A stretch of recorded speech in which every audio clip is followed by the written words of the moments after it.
জানিয়ে দেব বাংলাদেশের রাজনৈতিক অঙ্গনের এইমাত্র হাতে পাওয়া সর্বশেষ গুরুত্বপূর্ণ সংবাদ। শুরুতেই শিরোনাম। ডামি উপজেলা নির্বাচন বর্জনের আহ্বান রিজভীর, থাকছে বিস্তারিত প্রতিবেদনে। এরপর জানিয়ে দেব মালদ্বীপ ও বাংলাদেশের পর এবার শ্রীলঙ্কায় ভারত বয়কটের ডাক, থাকছে বিস্তারিত প্রতিবেদনে। এতক্ষণ শিরোনাম শুনছিলেন, এবার বিস্তারিত। আসন্ন উপজেলা পরিষদ নির্বাচনকে ডামি উল্লেখ করে তা বর্জনের আহ্বান জানিয়েছেন বিএনপির জ্যেষ্ঠ যুগ্ম মহাসচিব রুহুল কবির রিজভী। আজ রোববার রাজধানী বেইলি রোডে লিফলেট বিতরণ কর্মসূচিতে রিজভী এই আহ্বান জানান। উপজেলা পরিষদ নির্বাচন বর্জনের আহ্বান জানিয়ে বিএনপি এই কর্মসূচি পালন করে। 4 ধাপে অনুষ্ঠিত হতে যাচ্ছে ষষ্ঠ উপজেলা পরিষদ নির্বাচন। প্রথম ধাপে ভোট হবে 8 মে। রিজভী বলেন, 7 জানুয়ারির মতো সরকার উপজেলাতেও ডামি নির্বাচন করছে, কারণ গণতন্ত্রকামী কোনো দল এই নির্বাচনে অংশগ্রহণ করছে না। দেশের জনগণকে উপজেলা নির্বাচন বর্জনের আহ্বান জানিয়ে বিএনপির এই নেতা বলেন, ডামি সরকারের অধীনে ডামি নির্বাচনে কেউ অংশগ্রহণ করবেন না। রিজভী বলেন, দেশের জনগণ ভোট দিতে পারে না, পছন্দের প্রতিনিধি বানাতে পারে না। ব্যাংক লুট ও বিদেশে টাকা পাচারের জন্য বর্তমান সরকার এ পরিস্থিতি সৃষ্টি করেছে। মালদ্বীপ ও বাংলাদেশের পর এবার শ্রীলঙ্কায় শুরু হয়েছে ইন্ডিয়া আউট আন্দোলন। সম্প্রতি দেশটির কর্তৃপক্ষ ভারতের সাথে সম্পৃক্ত একটি কোম্পানিকে বিমানবন্দরে ভিসা প্রসেসিংয়ের দায়িত্ব হস্তান্তর করলে এই আন্দোলন গতি পায়। শুক্রবার 3 মে শ্রীলঙ্কা গার্ডিয়ানের এক প্রতিবেদনে এই তথ্য জানানো হয়। প্রতিবেদনে বলা হয়, শ্রীলঙ্কায় ভারতীয় আধিপত্য রুখে দিতে শুরু হয়েছে ইন্ডিয়া আউট আন্দোলন। সম্প্রতি দেশটির বিমানবন্দরে ভিসা প্রসেসিংয়ে ভারতীয় কোম্পানিকে সম্পৃক্ত করা হলে এই আন্দোলনের গতি লাভ করে। সেখানে দেশটি ভারতের অর্থনীতি নিয়ন্ত্রণ এবং দেশের সার্বভৌমত্ব সম্পর্কে গভীর উদ্বেগ প্রকাশ করা হয়। তারা দাবি করে, শ্রীলঙ্কার অর্থনীতি ও কৌশলগত খাতগুলো এখন ভারতের আধিপত্যবাদের দখলে। এর একটি নমুনা দৃষ্টিগোচর হয়ে বিমানবন্দরে এই ঘটনার মধ্য দিয়ে।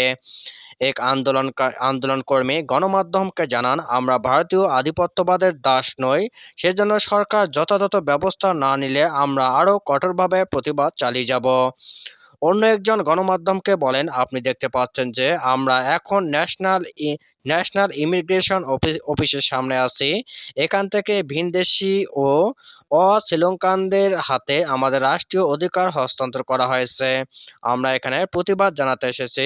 আমরা সাম্প্রতিককালে এই ঘটনা আলাদা কোনো ইস্যু হিসেবে দেখি না, বরং এটিকে আমাদের অর্থনীতি ও রাষ্ট্রের কৌশলগত খাতগুলোকে দখলে নেওয়ার বৃহত্তর ভারতীয় প্রচেষ্টার একটি আন্তঃসংযুক্ত ইস্যু হিসেবে দেখি।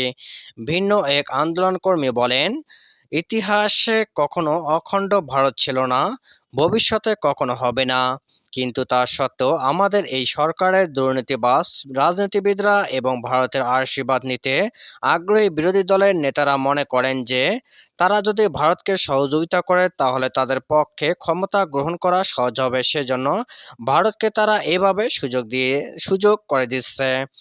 এক বিক্ষোভকারী বলেন, সম্প্রতি মাতাল্লা বিমানবন্দরে দায়িত্ব ভারতীয় কোম্পানিকে দেওয়া হয়েছে। এছাড়া অনেক অর্থনৈতিক চুক্তি ও ভারতের স্বার্থ রক্ষিত হয় এমন নানা উদ্যোগ নিয়েছে সরকার। সরকার এমন একটি মুক্ত বাণিজ্যের পথ উন্মোচন করেছে যেটি কেবল ভারতের স্বার্থই রক্ষা করে, শ্রীলঙ্কার জনগণ বা শ্রীলঙ্কার রাষ্ট্রের স্বার্থ বিবেচনা করে না। এদিকে কলম্বোতে অবস্থিত ভারতীয় হাই কমিশনার শুক্রবার এক বিবৃতিতে বলছে, বিমানবন্দরের দায়িত্ব নেওয়া ওই কোম্পানি ভারতের নয়, এর সদর দপ্তরও ভারতে অবস্থিত নয়। কিন্তু তাদের এই বিবৃতি আন্দোলন বা উদ্বেগ কোনোটিকেই প্রশমিত করতে পারেনি, বরং আন্দোলনের গতি ক্রমাগত বেড়েই চলছে। উল্লেখ্য, কয়েক মাস আগে দক্ষিণ এশিয়ার দেশ মালদ্বীপে নির্বাচন অনুষ্ঠিত হয়। এই নির্বাচনে ভারতবিরোধী অবস্থান নিয়ে মালদ্বীপের প্রেসিডেন্ট নির্বাচিত হন চীনপন্থী নেতা মোহাম্মদ মইজু। ক্ষমতায় বসার পর তিনি প্রথম ইন্ডিয়া আউট প্রচার অভিযান শুরু করেন। এরপর তিনি ভারতকে তার সামরিক বাহিনী প্রত্যাহারের চাপও দেয়। তখন ভারতের সাথে মালদ্বীপের সম্পর্কের ফাটল ধরে। গত 7 জানুয়ারি বাংলাদেশের দ্বাদশ জাতীয় নির্বাচন অনুষ্ঠিত হয়। ওই নির্বাচন বয়কটের ডাক দেয় বিরোধী রাজনৈতিক দল বিএনপি। ফলে অনেকটা একতরফা নির্বাচনে জয় নিয়ে টানা চতুর্থবারের মতো ক্ষমতায় বসে আওয়ামী লীগ। এই নির্বাচনে ভোটার উপস্থিতি নিয়ে ছিল নানা প্রশ্ন। বাংলাদেশের বিরোধী রাজনৈতিক পক্ষের একটা অংশ মনে করে, আওয়ামী লীগ সরকারের উপর নয়াদিল্লির কূটনৈতিক সমর্থনের কারণে বাংলাদেশের সুষ্ঠু ও নিরপেক্ষ নির্বাচন নিয়ে প্রশ্ন উঠেছে, যে কারণে এবার নির্বাচন বয়কট করে আন্দোলন শুরু করে। এই সামাজিক আন্দোলন শুরু হয়। এই নির্বাচনের পর দেশ ও দেশের বাইরে থেকে সামাজিক যোগাযোগ মাধ্যমে এক ধরনের প্রচারণা শুরু হয়, হ্যাশট্যাগ ইন্ডিয়া আউট। এই প্রচারণায় তখন সোশ্যাল মিডিয়ায় অনেকে যোগ দেন।